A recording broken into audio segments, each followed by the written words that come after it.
The next item for fire department is the, adding the extra position. I'll make a motion that we do not participate in the half a FTE for the firefighters. I second it. Okay, we have a motion, and we have a second, Laurie. Any discussion? I do. This is for Chief Thomas. I heard your lively discussion with Director Carr, but regarding this position, and again, there's more of a background over the last couple of years. Do you have any documentation regarding, basically supporting your position that you could give to Jennifer that she could forward on to me so I can look at it? I don't know, Neil. I don't know what documentation you could. Well, it's you're basically saying you need another position, and I heard that, but if you're having to fill a position with overtime or I heard about the volunteers. I need to know what are the pros, what are the cons. And I'll tell you what, when I'm back in town for the next board meeting in a week, basically 2 weeks, why don't I just schedule some time to come in and sit down with you on this, because I'd like to get a better feel on the background, okay? I'd be more than happy to. I'm sorry, Jim, to get off on a tangent there, but Well, we do have a motion and a second. I have a question for Danny. Yes, Director Thomas. Danny, did I understand you to say that that this request is the third step of a three-step process that we had already approved? Mm-hmm. So we already approved adding And I three. went through this the last 2 years. I mean, I brought this program 2 years ago to put 3 people on shift. I asked for 3 people, and I went to both entities and made the same plea. And if that year we put 4 police officers on the street in 1 year. So my 3 people was just way out there in left field as far as monetary concerns. The position and the need for the firefighter, I can justify that all day long with two on the medic at all times and 3 on the engine going out the door. If we have a big fire, putting 2 on the quint and 3 on the engine at any given time on a major fire. And then having the support of other mutual aids for everything else. We cannot handle what we handle today with 4 people. Bottom line, in the call for service in the community, I think Neil left, so. I apologize because I don't remember what action we took when you came forward saying you wanted to do 3 over 3 years. Does anybody recall? Jim, you and Kevin and I were the only 3 here. I don't think that ever the board adopted a policy to do that. No. The board said they would approve year by year. And Right. last And the Right. last It 2 wasn't- years it that wasn't has a been program per approved, but se. it was a not a request for- approved program or policy of that was going to happen. And last year, you came to us and said, well, the town approved a half a person. That was not true. And I'm gonna follow through with this. Okay. And we approved it. Then it went back, and Mike Sly at a BRP meeting, and I think Jennifer, you may have been there, and Jim Hayes, I know, was there. He sat there in front of the BRP and said, well, Danny has to create 2 budgets, and if the MUD approves a half firefighter like they did last year, we have to change our budget to adopt that. So, he was basically saying they weren't on board last year with it, and then they had to, be accountable for a half a firefighter and change their budget. That's what's on tape. Okay. I mean, Yeah, Danny, what's driving me on this 4 versus 5 per shift is that this is not a rich town like Roanoke. no, it's not. And so we may have to tighten our belt a little tighter in all departments. Now the town apparently is flush with money at the moment. The PID growth has given them significant increases in their reserves. They paid $600,000 to EDC 4A to buy out some of their debt. So they're currently apparently in a comfortable position, if not a little more than comfortable. But the point is that this town's been through these rising, building houses and then leveled off. Every time we've done that, when it levels off, the town is in financial trouble. And I, as a MUD director, don't want to see us put ourselves in a path toward 5 per shift. You know, we're now at 4 1/3 per shift, so to speak. You added the 5th guy last year. Now we're going to go to 4 2/3, and pretty soon we'll go to 5. And I thought we had 4 2/3 and we're going to 5. No? Yeah, we have 5 on 2 shifts. oh, we do. Yeah. we have Yes, 5 and this two would be shifts. the third crew, Right. which is the With final 5. crew adding a Yeah, fifth but person. I'm not adding 5 people. I'm adding one more person to the Right. third shift. I have 3 shifts, A, B, and C. Right. And this is the 5th person on the third shift. 5-5-4 right now. Danny, when you were talking about the training, is there no way that a person can kind of float between those?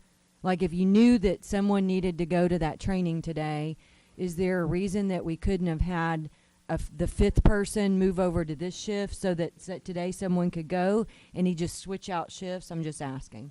It can be done, but I'm just saying that these guys work a 24/48. They have other lives on their days off. This is their third day of their job, 24 hours that they're away from everything else, their family, any other kind of income or whatever, or school or whatever it is. So shift them around. You can shift them around, for a period of time, but just intermittent 1 and 2 days like that, it's really hard on the system.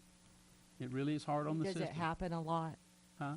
Does it happen a lot? Is that one of the reasons this is beneficial? Is that happens quite frequently, that it happens to be the shift without the third person, without the fifth Fifth person, that therefore someone can't go to training because you don't have them. That happens That frequently. along with that along with sick and vacation and training. Training is a big issue too. When you send somebody away from training, I really need to backfill that 4th position to make sure I got 2 and 2. Right. That's what I was asking. Is that happens frequently? Very frequently. Okay. With more and more activity in this community of 10,000 people, with what we have on the ground, it's happened a lot more frequently. Yesterday. Your main concern, as you said, is 3 on the quint or 3 on the trucks, whatever you pumper or whatever. Which again, hate to keep bringing it up, but that totally goes against what you said. Oh, if there was a fire in Hogan's Glen, you could have 2 and 1 person fire truck could get person. You just said you have to have 2 on the truck, so that kind of contradicts your earlier statement. But on mutual aid, on fires, when in the past year when we've had the fires, have there not been other departments, Roanoke, Westlake, or Flower Mound, or Argyle, respond with personnel to account for the needs of that fire? Yes, sir, there Okay, has. thank you. And when they respond, what Roanoke gives to me is what I'm proposing to give back to them. Is 3 people on an engine. That's what they give me every time I call mutual aid. Most of the towns that have staffing issues, they minimize their response in their engine, which is 4 or 3. For the most part, it's 3. If Westlake, if I call on a house fire here in Trophy Club and I get Roanoke and Westlake, I get everybody from Westlake, which is 4 people on an engine, and I get 3 people out of Roanoke, and they have 6 on shift. So they're maintaining a medical crew available all the time. And I'm on a major fire, I'm dropping my medic and put him on the quint and backfilling the mutual aid with mutual aid, the ambulance with mutual aid. I'm sorry. Jim. So I think this 5th person is vital to our community. At 10,000 people in our workload today. Director Thomas. Danny, let me start this off by saying I'm not in favor of 4 people being off-site in 2 vehicles. But that's a management deal that you've got to face and deal with as And chief. I have dealt with that. It's I dealt with. understand. I just want to start off by saying that. I am in favor of this half a person, and we'll vote for you to get the half a person for the following reasons. We're not a town of 10,000 people. We are 10,800. But at the current build rate, we're going to be a town of 15,000 people in about 2 years. Mhm. All right, we're headed in that direction. I think it's think we're trying to overmanage you and saying that you've got to figure out how to take this fifth person on 2 shifts and make a 5th person on the 3rd shift. I just think that we are micromanaging this more than we need to be. Thirdly, we are in fact trying to work with the town. Now, my memory, if it serves me right, we forced the issue of the extra firemen last time. The town did not have it in their budget. Mike Sly didn't have it there. We approved it, and you went back to Mike, and he reversed himself and That put was it in. the first year. That was the first year. Either way, just one of those two. Foresaw One of the those. need for the- for One of need those for the two people. program. We drove that train. All right. Sounds to me like this time around they are desirous of driving that train since they have already approved it, and I have an opinion that we ought to be in support of them, Well, rather than fighting. And I them. think this program, as Yeah. far as being able to split between the town and the mud, makes it a monetary feasible scenario. Guys, just like what I have that's today. just my that- opinion. I'm prepared to vote in favor I of this. just want to correct you. The town did not, they voted for it, but voted to, well, also made the comment that we're going to drop it if the mud doesn't support it. So, you know, the feeling from the council was they really didn't support it, but they'd leave it in our judgment to make that call. A 5-1 to vote on the 5th person the other night. So, and let me make a final statement here.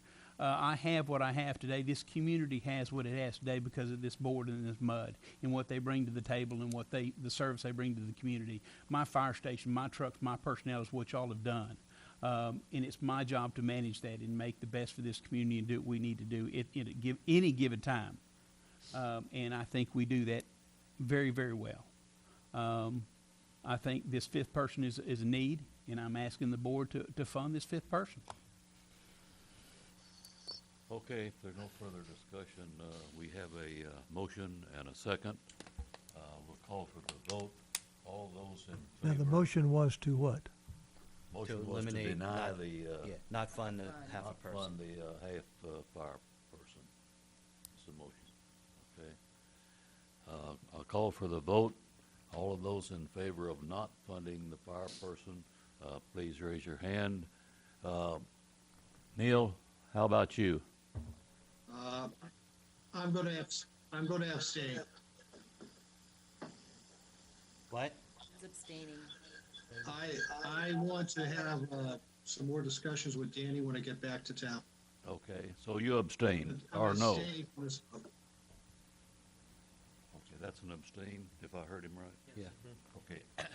All of those in favor, let's do this again. All those in favor, raise your hand of Of not funding it? not funding it, yes. I have Director Hayes and Director Carr in favor. All those opposed? Director Moss and Director Thomas and Director Neal He Toomey abstained. abstained. Okay. All right. So the motion fails. Jim, The motion does not pass. Oh, wait. all right, Jim, I think this is something we can bring up at our next regular board meeting. I don't have a problem of addressing it at another budget meeting.